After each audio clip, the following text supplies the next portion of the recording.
Hello everyone, welcome back to my channel. आज मैं अपने पुराने टॉपिक के बारे में फिर से बात करूंगी।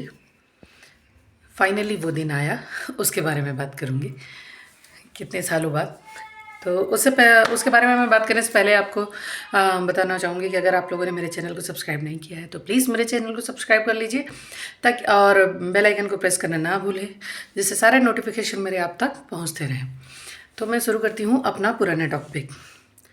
फाइनली 13.5 साल बाद वो दिन आया और हमारी ज़िंदगी में भी खुशियाँ आईं, जिसका हम लोग बहुत बेसब्री से इंतज़ार कर रहे थे। तो उसमें क्या हुआ कि इतना स्ट्रगल करने के बाद, इतनी परेशानियों को देखने के बाद, कोरोना आना, हेन तेन दुनियादारी बहुत सारा, हम लोग को फाइनली डेट दिया गया 28 सितंबर, हमारा डिलीवरी डेट। वैसे तो 8 अक्टूबर था, लेकिन डॉक्टर ने सोनोग्राफी करने के बाद बोली नहीं, कोई बात नहीं, 29 वीक्स हो चुके थे, तो वो बोले कि अब कर सकते हैं, अब कोई प्रॉब्लम नहीं होगी। तो अब स्टार्ट हो गया। अब हम लोग 29 सितंबर को हम लोग रेडी हुए। सुबह 6 बजे हम लोग को बुलाया गया था। हम लोग 5 बजे से उठ के नहा धो के रेडी होके बहुत अच्छे से, पंडित जी नया नया कपड़ा पहन के कि आज मैं पापा बनूंगा करके हम लोग निकले। और हॉस्पिटल निकले। हॉस्पिटल के लिए घर पे मेरी मामी आ चुकी थी, मामी थी और मामा का बेटा भी था। तो वो लोग घर पे थे और वो लोग घर पे रह गए और हम लोग चले गए वहाँ। और वहाँ पे जाने के बाद ये हुआ कि बुआ पहले आने वाली थी कि हॉस्पिटल में मैं आऊँगी। तो बुआ को 28 सितंबर को नहीं हो पाया। वो बोली कि आज नहीं हो पा रहा। तो मैं बोली कोई बात नहीं, अभी तो ये लोग अपना प्रोसेस स्टार्ट करेंगे। उसी बीच में वो लोग अब अपना सारी मेडिसिन वगैरह ही कर दिए। वो लोग नॉर्मल डिलीवरी के लिए प्रोसेस स्टार्ट कर दिए। लेकिन वो नॉर्मल डिलीवरी के लिए उनका प्रोसेस बहुत लंबा चला, पर हुआ कुछ भी नहीं। और इसी बीच में मेरे को घर से कॉल आता है कि मेरे पापा कोरोना पॉजिटिव हैं। अब मेरे लिए ये नहीं समझ में आ रहा था कि मैं हंसूँ रोऊँ क्या। मैं सुबह से बहुत कंट्रोल की, शाम होते होते मेरे से कंट्रोल नहीं हुआ और मेरा जो दर्द था वो निकल आया। मैं पापा को तकलीफ़ में नहीं देख सकती। मेरे पापा बहुत परेशान रहते हैं, अकेले थे। अब तो भाई की शादी हो गई है तो अब तो कोई बात ही नहीं, अब तो वो लोग हैं तो अब पापा खुश रहते हैं घर पे। पापा रहते थे और कोरोना का होना मतलब बहुत बड़ी बात थी। और उस समय मेरे पापा को कोरोना हो गया, मैं बहुत डर गई थी। और फिर उसके बाद चला उन लोगों ने जो वो तो चलता ही रहा। वो लोग 24 घंटे वेट किए, 24 आवर्स नॉर्मल डिलीवरी का, लेकिन मेरे को पेन ही नहीं आया, पेन हुआ ही नहीं। उन लोगों ने बहुत कोशिश की कि पेन हो जाएगा तो नॉर्मल डिलीवरी। उन लोगों ने मेरे से पूछा भी कि तुम नॉर्मल चाहती हो या सीज़र चाहती हो। मेरा आंसर था कि मुझे मेरा हेल्दी बेबी चाहिए, चाहे जैसे भी हो, मुझे फ़र्क नहीं पड़ता है। नॉर्मल करा सकते हो आप तो नॉर्मल करवाओ, और अगर सीज़र होना है तो कोई बात नहीं, मैं रेडी हूँ उसके लिए भी। तो मैं उसके लिए भी रेडी थी। तो ये चलता रहा और सुबह हो गया। उन लोगों ने देखा कि इसको पेन अभी तक नहीं आया, पता नहीं एक्सरसाइज करा रहे हैं, क्या क्या करा रहे हैं, ये डाइट करो, वो डाइट फॉलो करो, ये खाओ, ऐसा खाओ, वो कुछ भी कर रहे हैं वो, लेकिन पेन आया ही नहीं। जब पेन नहीं आया तो उन्होंने फिर सुबह डिसाइड कर लिया कि सारी चीज़ें उन लोगों ने हटा दी कि कोई बात नहीं, अब इसका सीज़र किया जाएगा। तो उन्होंने मेरे से पूछा तुम रेडी हो? मैं बोली मैं तो बहुत पहले से रेडी हूँ।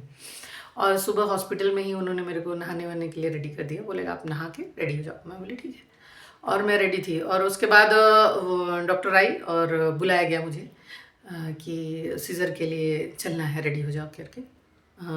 मैं चली गई वहाँ। डॉक्टर मेरे से बात करने लगी, पूछने लगी वहाँ पे। और वहाँ पे मैं जाते ही मैं अपनी मैडम को, बख्शी मैडम को, आशा बख्शी को मैं ढूंढने लगी ऑपरेशन थिएटर में। मैं बोली कि नहीं मेरी मैडम तो है ही नहीं, मैं बख्शी मैडम से ही कराऊंगी। और तो उस दिन पता चला कि Bakshi madam already corona positive है और वो हॉस्पिटल में ही है। वहाँ पे स्वीट रूम है, तो स्वीट रूम में वो एडमिट हैं, वो 5th फ्लोर पे।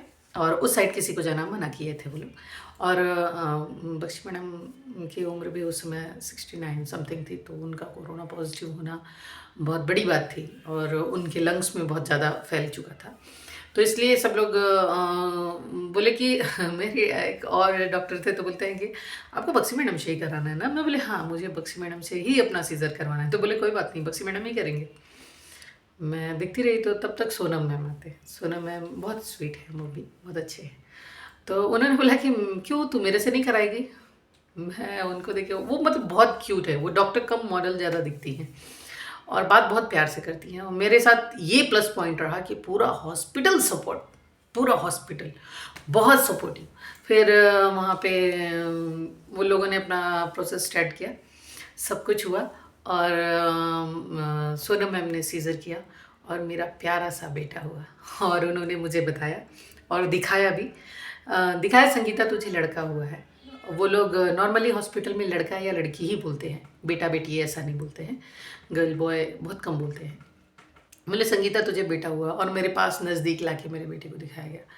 इतना क्यूट मेरा बच्चा, मैं बहुत खुश हो गई और खुशी के मारे मेरे आंसू निकल आए। मैं अपने बच्चे को देखी और उसके बाद बच्चे को बाहर ले जाया गया और मेरा वहाँ पे स्टिचेस वगैरह लगने लगे। उसके बाद मुझे बाहर लाया गया। जब बाहर लाया गया तो पांडे जी पहले ही मिल चुके थे, पांडे जी मिल चुके थे और मिलने के बाद बुलाया गया मेरे से भी मिलने के लिए कि आप वो स्टिचेस लग चुके हैं, अब आप अपनी फैमिली से मिल सकते हैं। पांडे जी आए और हमारे पास बच्चा भी था और वो लोग साइन वाइन भी करा रहे थे। तो मैं बोली कि आप गोदी में लिए हैं? तो बोले कि नहीं, नहीं लिया हूँ।